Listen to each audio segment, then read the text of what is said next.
우선 지난 주말 해킹으로 인해 의도치 않게 불편함을 드려 다시 한번 죄송하다는 말씀드립니다.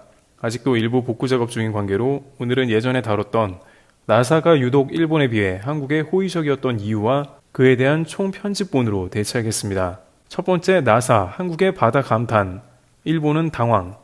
최근 일본 정부는 외교 청소를 통해서 독도 영유권을 주장하면서 다시 한번 불을 지피고 있습니다. 독도가 일본 땅이라고 우기는 영유권 주장을 한국에 되풀이하는 도발을 보인 것입니다. 또한 위안부 징용 피해자 배상 문제에 대해선 한국 책임으로 해결해야 한다는 입장을 반복했습니다. 특히 독도 부분은 한국이 실효 지배를 하고 있지만 자신들 영토로 주장하는 한편 센카쿠 열도는 자신들이 실효 지배하고 있다는 이유로 중국 영토가 아니라고 주장하는 내로남불의 모습을 보입니다. 그런데 아무래도 미국 말이라면 일본은 고지듣지 않을 수 없는 상황이 나오는데요. 미국 공영 매체인 알래스카 퍼블릭 미디어에 따르면 알래스카 앵커리지에 있는 주림 연구소에서 상업적 어획으로 잡힌 수산물에 대해서 각종 방사성 검사를 확대할 것이라고 전격 발표한 것입니다. 그러면서 그들은 후쿠시마 원전 사고가 생긴 지 10년이 지났으며 그동안의 우려가 훨씬 커지고 있는 상황이고 정기적으로 알래스카에서 잡히는 연어나 기타 수산물에 대한 검역을 훨씬 강화할 것이라고 밝힌 것입니다. 일각에서는 미 국무부가 일본 오염수 방출을 지지하지 않았는가, 그렇다면 저런 검사는 필요 없지 않은가라며 다소 의아한 반응을 보이기도 했는데요. 이에 대해서 미국은 데이터를 철저히 주시하고 있다고 전합니다. 즉, 이미 알래스카에서는 2014년부터 계속해서 일본의 방사능 오염수 영향을 체크하고 있었으며 아직까지는 미국 서부 연안에 크게 오염수가 영향을 끼치지 않은 것으로 판단했다는 것입니다. 그런데 이제 일본에서 오염수를 본격적으로 대놓고 방류한다는 소식이 들려오자 가장 오염수가 먼저 도달하는 알래스카 당국은 철저한 검역을 논한 것입니다. 그런데 일본이 정작 긴장할 대목은 그 다음입니다. 바로 FDA에서 그간 방사능 오염 물고기에 대한 복잡한 해양 생태계에 대한 규명 플랜을 세웠는데 이것이 거의 마무리 단계에 이르렀고 곧 시작한다는 것을 국무부 환경수석 수의사가 밝힌 것입니다. FDA는 미국에서 가장 까다로운 기관이기 때문에 미국인의 식생활에 큰 영향을 줄 것으로 판단되는 일본의 후쿠시마 오염수에 대한 영향을 중점적으로 판단할 것으로 관측되고 있습니다.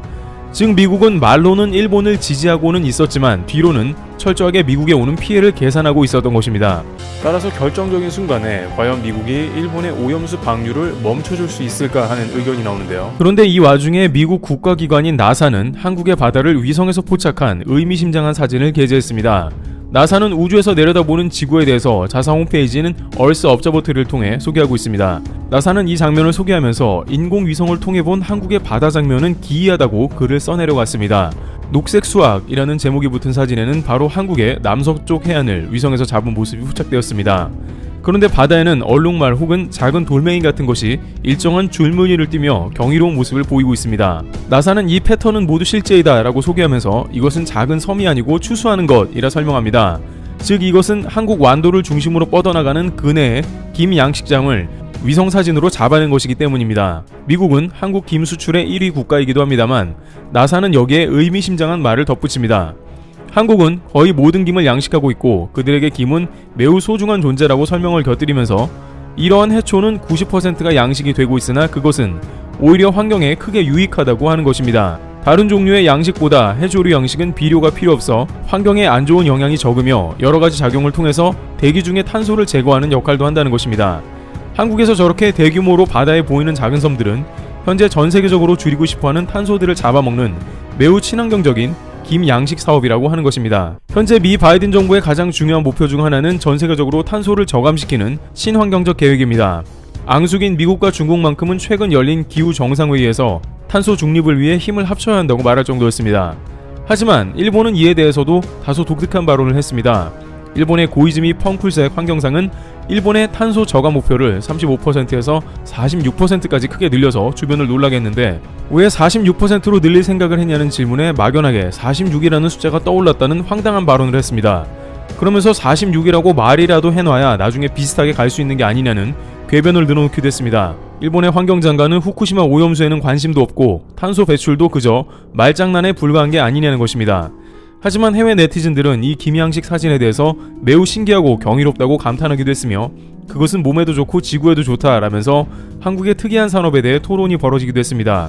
그런데 여기서 한 가지 반드시 짚고 넘어야 하는 점은 과연 일본은 한국에 비교해 어떤 일을 하고 있냐는 것입니다. 일부 한국 네티즌들은 지금 나사가 이런 사진을 내보내며 마치 한국을 응원하는 듯한 느낌이 든다고 전하고 있습니다. 한국이 하는 사업은 친환경적이며 지구의 환경을 지키는 데 있어서 매우 중요한 일이라는 것입니다. 한편 도쿄신문에 따르면 원전 운영사인 도쿄전력은 최근 후쿠시마 이와키시에서 어민 대표들을 대상으로 방류 전후의 해양 오염 감시 체계 강화 계획 등을 설명하는 행사를 열어서 설득하려고 애를 쓰고 있습니다. 그러나 이 행사에선 정부의 해양 방류 결정 후에도 반대 목소리를 높이는 어민 대표들의 의견이 쏟아졌습니다. 왜냐하면 막상 일본 국민들도 후쿠시마 인근의 수산물을 기피하는데 방출 후에는 어업이 망한다는 것입니다. 한국이 일본 어민들 목소리도 대변하고 있는 것입니다. 누리꾼들은 나사에서 인정한 친환경 바다 사업을 하는 한국이 미국과 함께 반드시 부당함을 밝혀 오염수 방출을 금지해야 한다는 의견을 쏟아내고 있습니다. 두 번째, 나사가 오직 한국에 허락한 것들. 항상 일본은 한국이 첨단 기술을 갖는 것을 극도로 꺼려왔는데 이번에 심상치 않은 일이 생겼다는 것입니다. KPLO라고 불리우는 실험용 달 궤도선은 한국 고유의 기술로 제작되어 달 궤도를 돌면서 달의 자원과 달에 존재하는 물을 탐색하는 등 임무를 수행합니다. 실제 KPLO에는 나사가 제공하는 섀도캠을 탑재하여 음영지역을 탐색해 얼음이 있는지 확인하면서 인류가 달에 가면 식수를 활용할 수 있는지에 대한 정밀 조사도 하는 등 본격적인 달 탐사에 나서는 것이죠. KPLO는 내년 여름에 미국의 스페이스X에 실려 발사되어 대략 12월경에는 달 궤도에 진입하고 본격적인 관련 임무를 시작할 것으로 예측되고 있습니다. 또한 한국은 오는 2030년에는 달 궤도선이 아니라 달 착륙선을 발사할 것이라는 계획을 발표했습니다.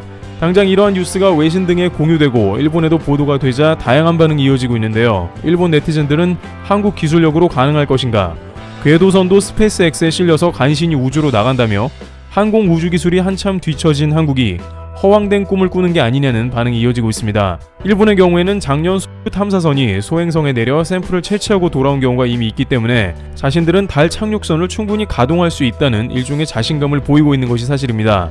그러나 막상 일본에서는 한국의 움직임을 긴장하며 주시하고 있다는 의견도 제시되고 있습니다. 왜냐하면 한국이 우주항공 기술을 갖추는 게 된다는 것은 단순한 의미가 아니기 때문입니다. 당장 위성 발사를 위해서 로켓을 쌓아 올리게 된다면 그것은 곧바로 미사일 기술과도 크게 연관되어 있습니다. 실제 북한이 위성을 쏜다는 핑계로 계속해서 로켓을 발사하면 일본은 가장 먼저 그에 반응하는 모습을 보여왔던 것입니다. 따라서 일본은 한국이 우주항공 관련된 첨단 기술을 확보하는 것을 항상 경계해왔던 움직임을 보였습니다.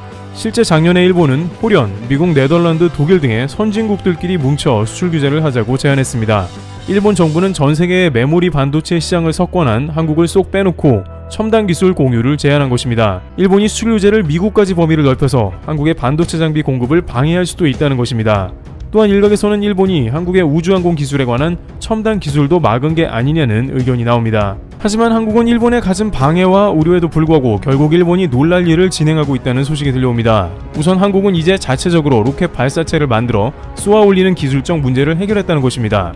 일본 누리꾼 등은 달 궤도선이 스페이스X에 실려서 가는 신세라고 했지만 누리호 인증 모델 1단부의 최종 연소 시험을 실제 발사 때와 같은 자동 발사 소프트웨어를 검증하는 방식으로 진행, 125.5초간 추진체가 엔진에 정상 공급되고 연소가 안정적으로 이뤄지는 것을 확인했습니다. 따라서 일본은 한국을 아르테미스 연합에도 제외시키고 관련 항공 우주 첨단 기술을 갖는데 방해를 함에도 불구하고 한국이 2030년까지 달 착륙을 실제 할 수도 있다는 일종의 우려가 일고 있는 게 아니냐는 것입니다. 계속 한국이 불가능한 것을 결국엔 해냈기 때문에 더 이상 한국에는 일본 방해가 통하지 않는다는 것입니다. 이러한 첨단 기술 분야는 일종의 한국에 대한 공안증이 생긴 게 아니냐는 분위기도 감지되고 있습니다. 하지만 이미 미국을 비롯한 주요 선진국들은 한국과 협력을 맺으며 그 위상을 인정하고 있는 상황입니다. 늘 불가능이라고 여겨왔던 기술적 난관을 극복해온 기적 같은 한국 특유의 저력이 계속 나오기 때문입니다. 최근 일본이 한국에 가장 놀란 것은 KF-21 전투기를 기술적 불가능이라고 예측했음에도 불구하고 한국이 그 기간을 수십 개월을 단축했고 실제 한국의 공군 전력에 활용된다는 점입니다. 당시 복수의 일본 언론은 한국에서 레이더 기술을 미국이 제공 거부한 사실을 거론하면서 한국 개발이 사실상 불가능할 것으로 봤습니다. 또한 그에 앞서 훈련기 T-50을 개발해냈을 때에도 로키드 마틴 관계자가 절대 불가능하다는 말을 인용하며 한국을 조롱하기도 했습니다. 하지만 T-50이 훌륭하게 개발되자 막상 로키드 마틴 지사장은 한국인은 뭔가를 원하면 반드시 해낸다는 것을 다시 한번 깨닫게 되었다라고 말하면서 불가능을 극복하더니 이번엔 KF-21까지 나온 것입니다. 심지어 이번에는 미국이 레이더 기술 이전을 거부해서 당연히 안 되는 줄 알았던 것을 해내고야 만 것입니다. 비슷한 시기에 일본은 미쓰비시와 로키드 마틴이 5세대 전투기 개발을 위해 막대한 예산을 쏟았지만 결국 미국에 돈만 쏟아붓고 결과물은 나오지 않아서 실패했던 일본과는 대조적인 모습을 보인 것입니다. 이와 같이 일본은 한국을 끊임없이 방해하고 있으나 한국은 계속 독자적으로 기술을 발전시키고 있습니다. 더불어 일본이 경계하는 한국의 미사일 기술도 보강되어 군사 항공우주 강국으로 자리매김할 것으로 관측됩니다. 트리블 튜브 이어서 마치겠습니다. 감사합니다.